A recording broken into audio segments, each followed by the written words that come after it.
49ers football. 49ers football. 49ers football. 49ers football.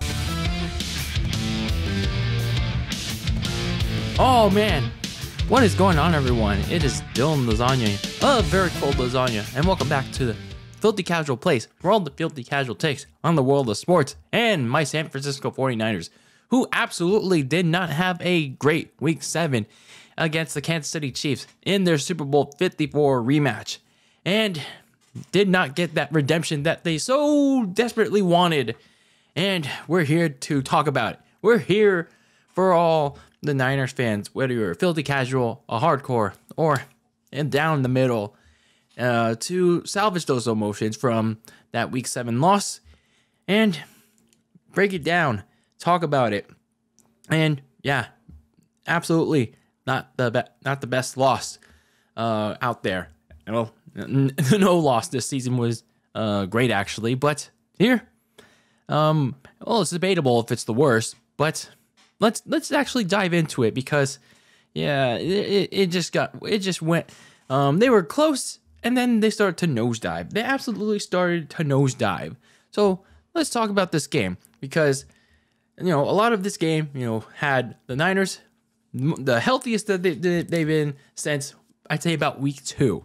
And then the biggest intrigue of this game, of course, was the debut of their new running back that they traded for from the Carolina Panthers, and Christian McCaffrey. Yeah, don't get me wrong, I like Christian McCaffrey, as I said numerous times in that one separate video and in my preview for this game. The thing is, there were plenty of pressing needs other than a running back, an offensive line, a center, a corner to replace Emmanuel Mosley. So plenty of pressing needs other than another running back, because Jeff Wilson has actually been doing pretty good. But anyway, speaking of Christian McCaffrey, he looked pretty good. They've been using him on second and third downs to start this game, and pretty explosive right out of the gate. And he was looking good on outside runs, and when they did the run pass options or RPOs, he was able to get some good yardage after the pass. But on the Niners opening drive, they only managed to get 3 points. And yeah, when you only get 3 points against a team that tends to get cute, and you get cute against them, yeah, that can bite you in the ass. Fortunately for the Niners defense, they got a big play on the Chiefs opening drive. Deshaun Gibson tipped Patrick Mahomes' pass, and the pass went into the arms of Talanoa Hufanga for an interception. So the Niners looked to cash in, and cash in they did. Jimmy G got the turnover, turned it into a touchdown to Ray-May McCloud, and all of a sudden the Niners are up 10-0 early in the first quarter. And holy shit, maybe they won't play some Niners football on Sunday. They may just get that redemption on the Chiefs. Maybe this will be the thing that turns around their season. But then this is the Chiefs that we're talking about. They've been in this situation before, because next thing you know, Travis Kelce burns that Niners secondary on a third down play on their next offensive series, and Mahomes continued to keep putting his offense in good pole position into the red zone. And then when they get near the goal line, they pull a trick hat play with McCole Hardman, who takes a jet sweep pass into the end zone, and there and behold, it's 10-7. Yeah, just like that, in the blink of an eye. And yeah, that wasn't the last time you saw that kind of play. But anyway, going into the second quarter, it's 10-7. Now the pressure is once again on the Niners. But Jimmy G got the Niners moving again. Simple passes to Brandon Ayuk, George Kittle, who actually managed to have a big day on National Tight Ends Day. So he's trying to one-up Travis Kelce on National Tight Ends Day. And they had this promo with Kittle and The Miz, because of George Kittle's WWE fandom. But I digress. And yeah, unfortunately, the Niners only got 3 points. Like, come on, man. You're facing the Chiefs. You can't stall on these drives. But unfortunately, this is Jimmy G that we're talking here because he takes a sack from Chris Jones and because he can't read anything past his first read. So they have to settle for 3 points, 13-7 49ers.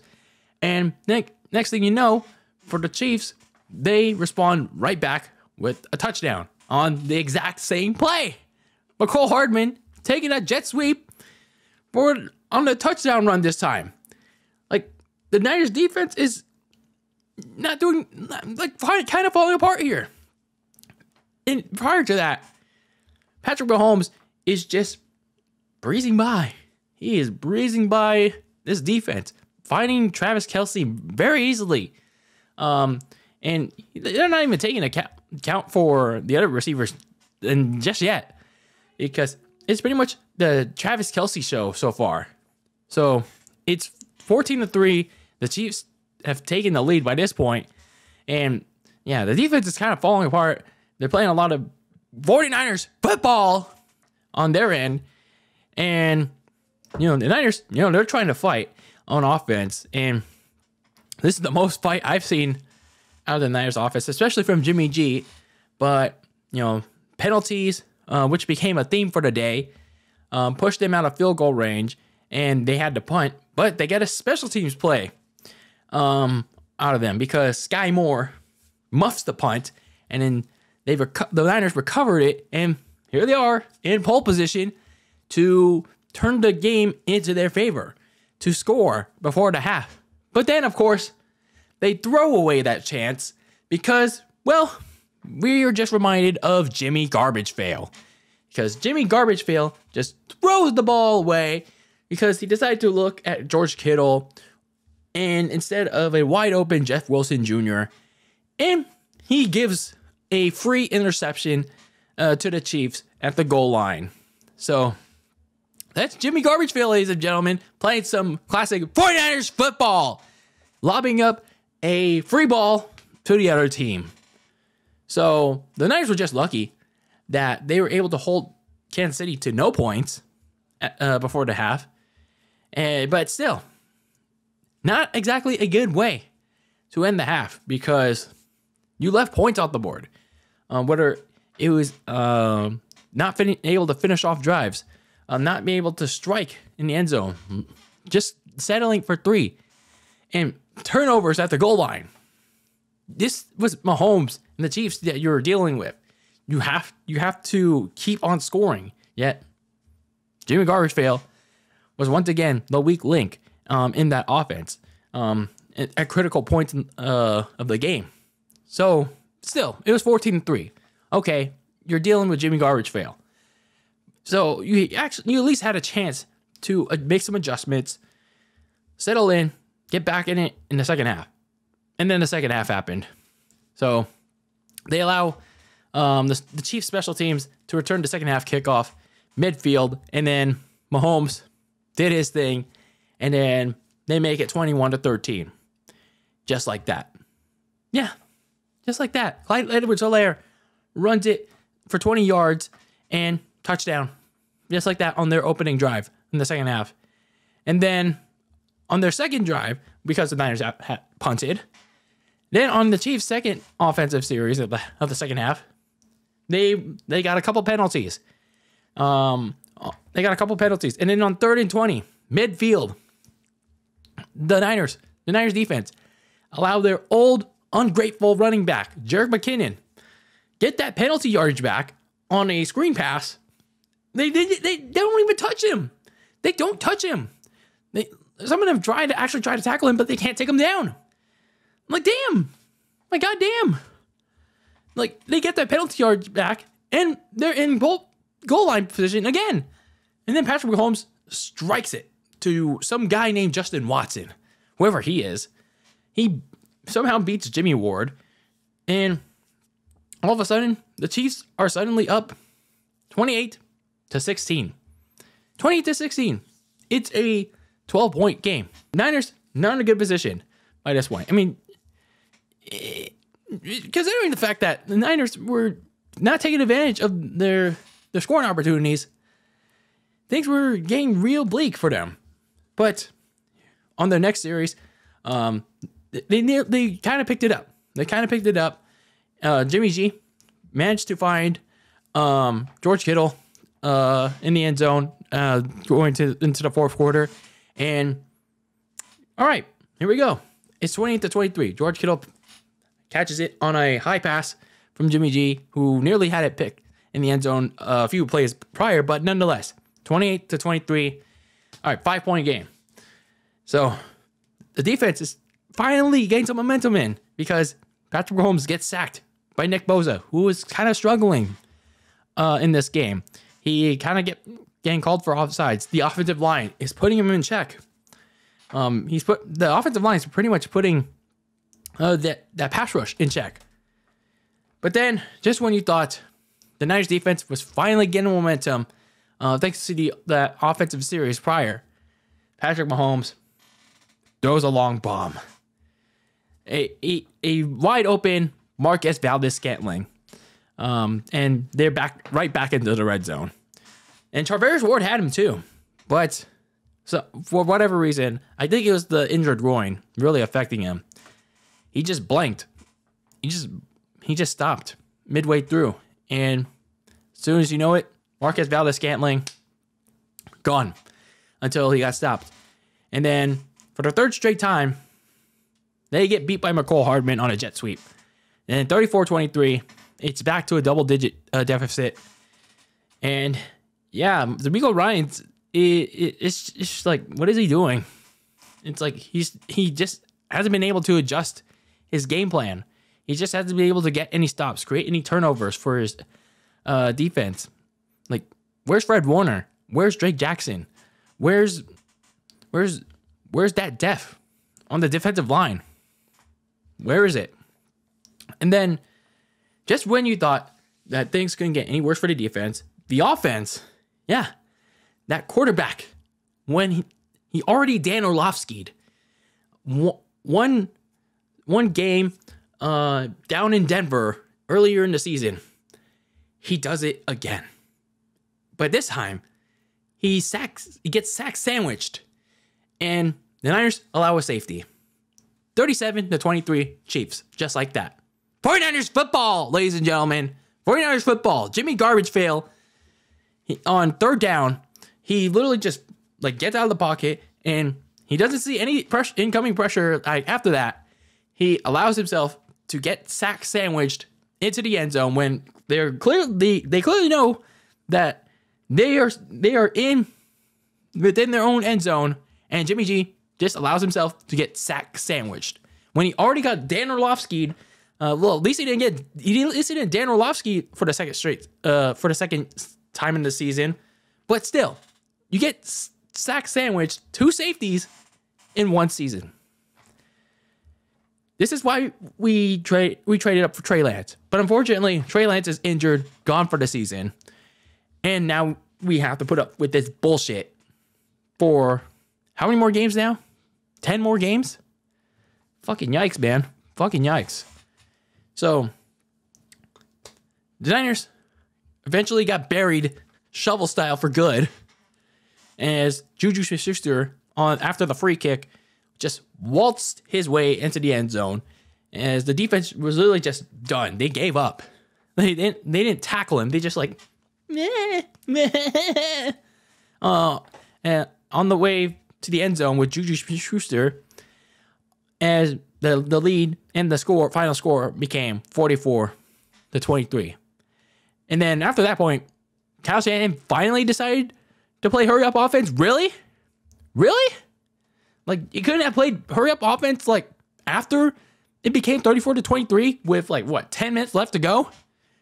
Why would you play hurry-up offense then? When you could have prevented the safety from happening? What the fuck is wrong with you?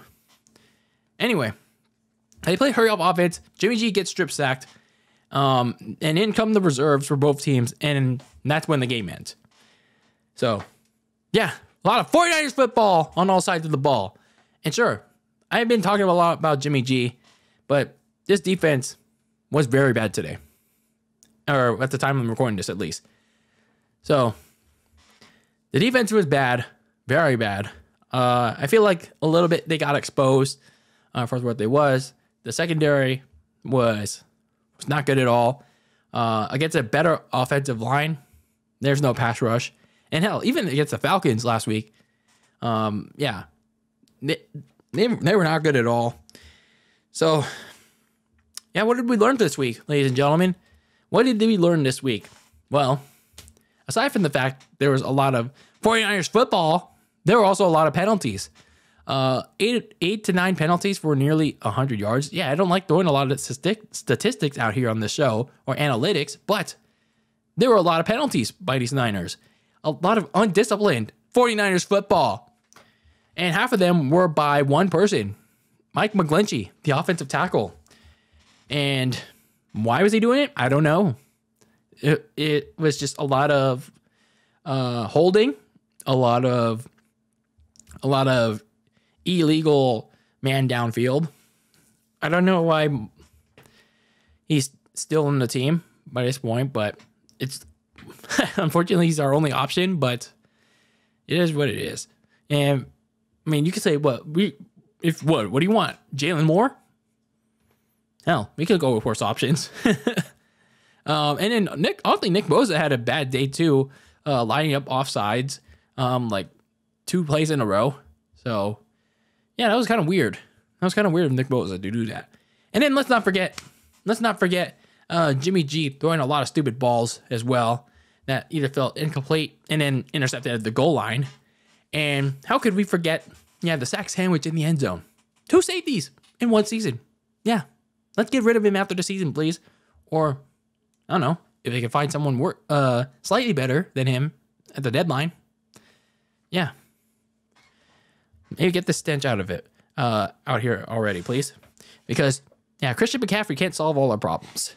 So, just when you thought Kyle Shanahan was slightly off the hot seat for this Christian McCaffrey deal, he's instantly right back on it with this shit performance. Yes, we have the players that are talented, but it doesn't help when the coaching is absolute shit.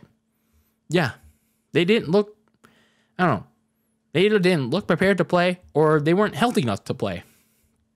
And a lot of that has to do with Kyle Shanahan because obviously injury mania is still running wild, and who knows, maybe Kyle Shanahan rushed them back to play, or I literally, like, what is the issue here? Like, what is the issue with Kyle Shanahan and his game planning? I don't get it. So now that Kyle Shanahan's team has lost 2 in a row and lost badly to the Chiefs and the Falcons, mind you,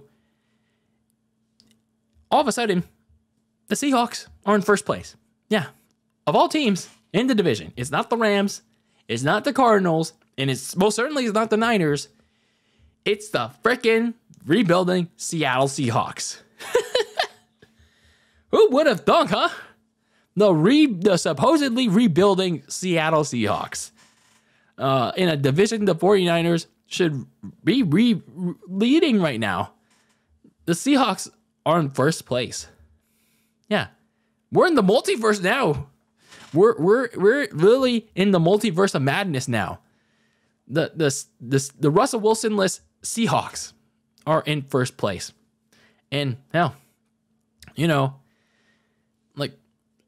sure, there's still half of a season left, but with the way they're playing, compared to the Niners, I mean, I'm not trying to be too negative here, but the Niners keep this up, they're gonna throw it away to Seattle.